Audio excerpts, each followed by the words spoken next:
Prince Andrew, now just Andrew. There's no coming back for him, is there? I mean, you detail a lot of it in the book. There's a lot of stuff that I wasn't aware of, but he can't come back now, surely. I wouldn't have thought so. I don't think he'd necessarily want to. I mean, he's been pretty bruised from the whole of the experience, but the reality is this, there is a degree of being uncomfortable because he's lied, he's been found out. January 1st, 2026, a brand new year has begun, with most people celebrating fresh starts and new beginnings. But inside royal circles, a very different story is unfolding.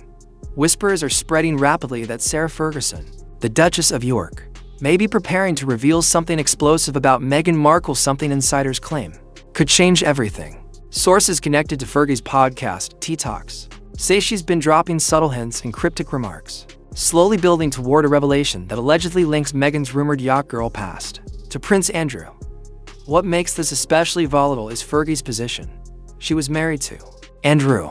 She knows his world, his habits, and the social circles he moved through during those Mediterranean yacht party years. If anyone would have first-hand insight into whether Meghan crossed paths with Andrew before meeting Harry, it would be Sarah Ferguson. She's a posho. So Prince Charles married Princess Diana, who was probably more of an aristocrat, more blue-blooded than he was, apparently. How is that possible? I think her family was more English, more going back generations. Fergie, she came after Princess Diana. So was she famous beforehand? I know. *** to interview * behind closed doors. Rumors suggest that Fergie has privately mentioned Meghan's name in connection with Andrew's yacht era, hinting at a backstory that has never been publicly addressed. While she hasn't made any direct accusations on her podcast so far, people close to her claim she's grown tired of watching Meghan present herself as a perpetual victim, while allegedly having unresolved secrets tied to the same royal family she criticizes.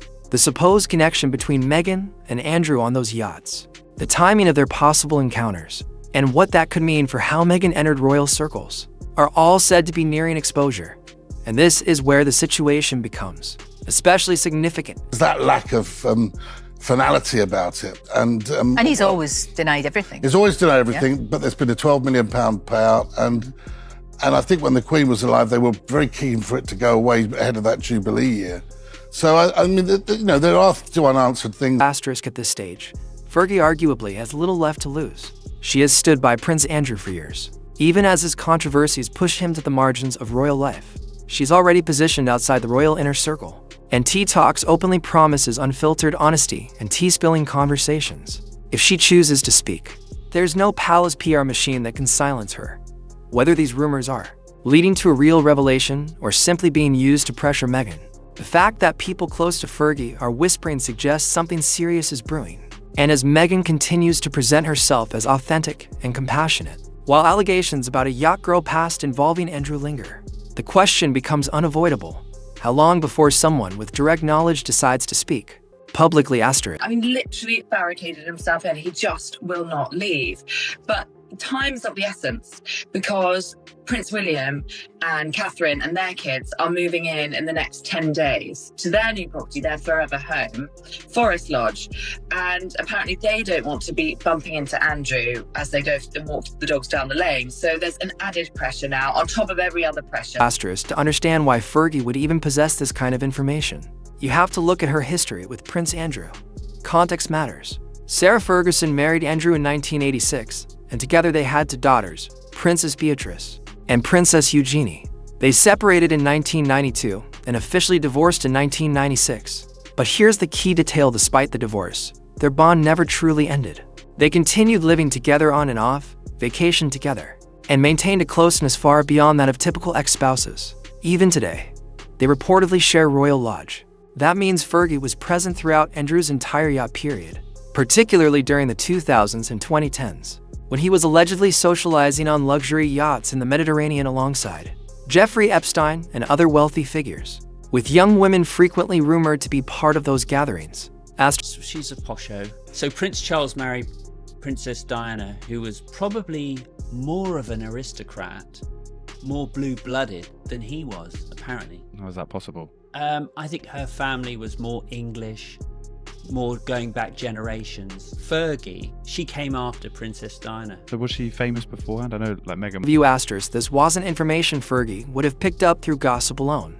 She was close enough to Andrew to know what was happening, who was around, and which women were appearing at these events. If Meghan Markle was present in those circles during her lesser-known pre-suits years, when she was traveling through Europe and attending yacht parties despite limited acting income, Fergie would likely have either seen it firsthand or heard about it directly from Andrew.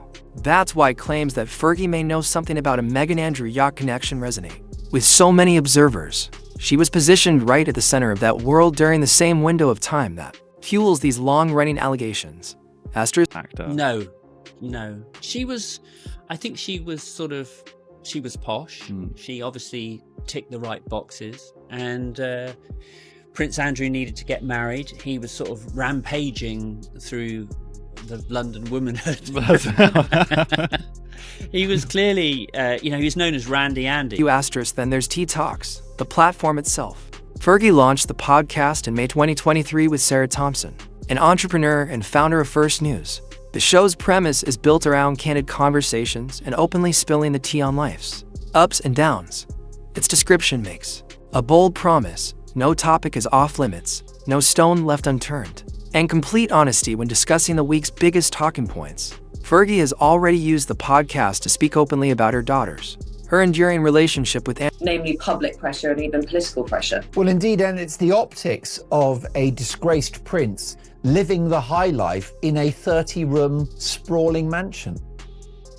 It's completely ill-fitted to his status. He's had his HRH stripped. Andrew and her views on royal life. What stands out most is how unrestrained she sounds. Compared to working royals, Astor's 7 interview Asterisk, she doesn't speak like someone bound by palace protocol. Instead, she comes across as independent, outspoken, and unconcerned with royal approval. That's exactly what would make T-Talks the perfect venue. If she ever chose to address Meghan's alleged yacht history with Andrew, she's cultivated an audience that expects raw commentary and detailed storytelling. The format allows her to control the narrative, provide context, and explain events in her own words. Even the title itself signals gossip and revelations. If Fergie has been sitting on sensitive information for years, waiting for the right time and place, her own podcast where she answers to no one would be the ideal stage. Treats women unfairly. You don't really have an opinion. And I think it's quite fun to keep coming back with an opinion. Is that the rebel in me? I think that might be the rebel in you.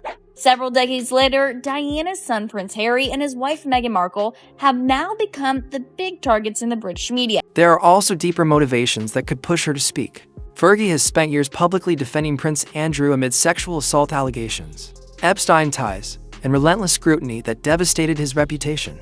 She has stood by him when nearly everyone else walked away. Meanwhile, Meghan and Harry have accused the royal family of racism, cruelty, and institutional abuse, framing themselves as victims who escaped the toxic system.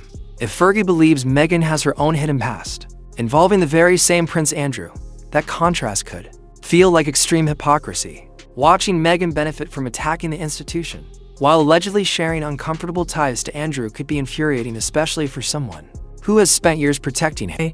Got it in the car and then returned it straight away. Once the scandal broke? As soon as I knew it was a scandal, not once it broke, Michael. But don't try and trick me now, because I'm not going to play this game.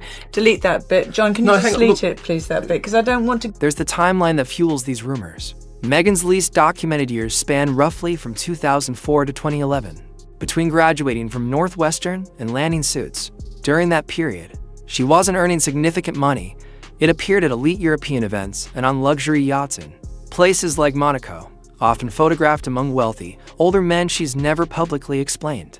That time frame overlaps directly with Andrew's reported yacht party years, when he was closely associated with Jeffrey Epstein and allegedly hosting gatherings where young women provided companionship for powerful figures. When those timelines collide, it's easy to see why speculation persists and why whispers about what Fergie knows continue to grow louder. Truthful about a lot of the things he says in Spare about this.